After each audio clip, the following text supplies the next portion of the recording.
Welcome to another exciting episode of Doug's Electronic Repair Bench.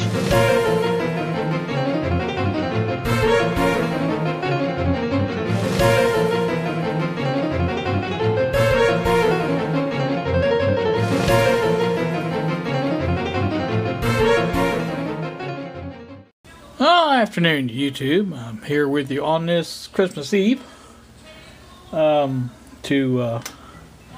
basically do a little modification. I have the wires run for the pin connectors that Robert sent me, and what I'm going to do is put a piece of red, if I can get this in the camera, piece of red shrink wrap across this one, because this will be the right channel and the black is going to be the left. I wanted to use white, but I didn't have any white shrink wrap. I had a yellow, but I'd rather just use black and red. I think that's better.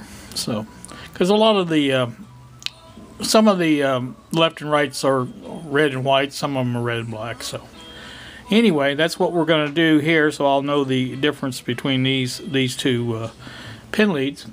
And I've got my, oh, if I can reach it. Got my heat gun all ready to go, and I'm going to go ahead and turn that on and get to shrinking. Put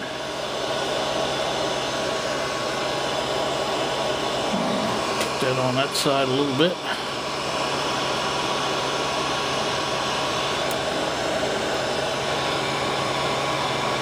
Shrink it all up real good.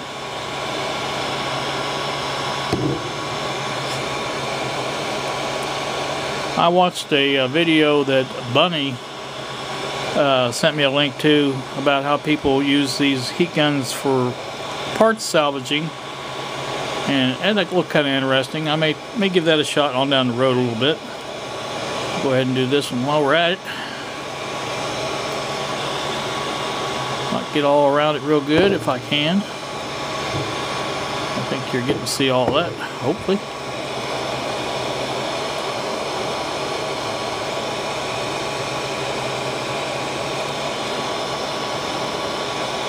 Just a way of identifying the different lead sets is the only thing I'm doing this for.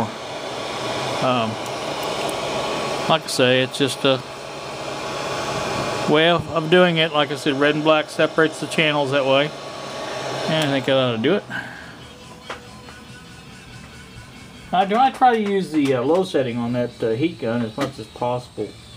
It has a 1 and a 2, and I'm assuming that the 1 is the lower setting. I don't really know that for certain, though. The thing does get warm, I do know that. I try to put it somewhere where it's not touching anything while it's cooling down, so. Alright, see what we got here. Oh yeah, that's nice.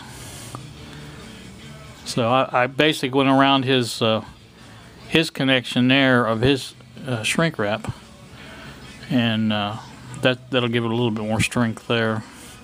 But like I said, it's just for identification purposes is the only thing I did that for. It's not trying to hold anything, so. But that's the way that works. So, those are routed. Like I said, those come out, they go to the other side of the bench, basically. They're sticking out, and I haven't got, let me show you this. As you can see, I do not have this even remotely up where it's supposed to be, so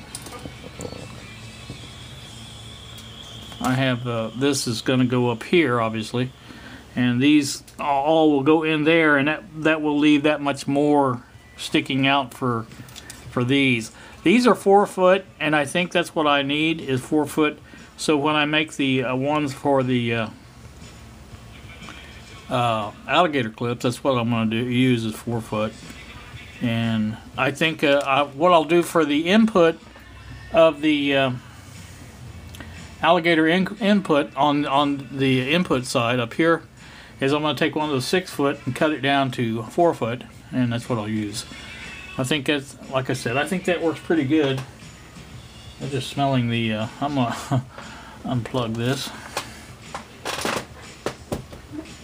There you go. Now, that's the plan for that, and that's what we're doing. Now, let me show you what I've got on the Sencore. I did a little looking, and Don sent a video response for me on this. He has one just like this, and let me see if I can get this around here and get a good place to show you. I'll move you around a little bit and get down this way a little bit more. I guess it'd help if I get my finger out from in front of it there. Alright, let me get that zoomed in a little bit. Alright, there we go. Now, let me get my little pointer. Okay, you can see I've got it hooked up over here right now. And like I told you before, this white wire is the negative from the C-cell battery, and it comes over to here. And that's where I'm going to hook it up at. And I think that's what I saw with Don's video. That's where it's hooked at, is right there. And that's what I'm going to do. So that's I don't know that that'll make any difference at all. I really don't. But I'm going to try to hook it up where it's supposed to be hooked up, and I think that's can't hurt anything. So now, plan-wise, this is Christmas Eve, as I said, and I do have plans to go to my daughter's house. So what I'm thinking here is, it's not what I'm thinking, it's what they're thinking. See, my son works for Indiana Department of Transportation, and he is on call for the possible snow.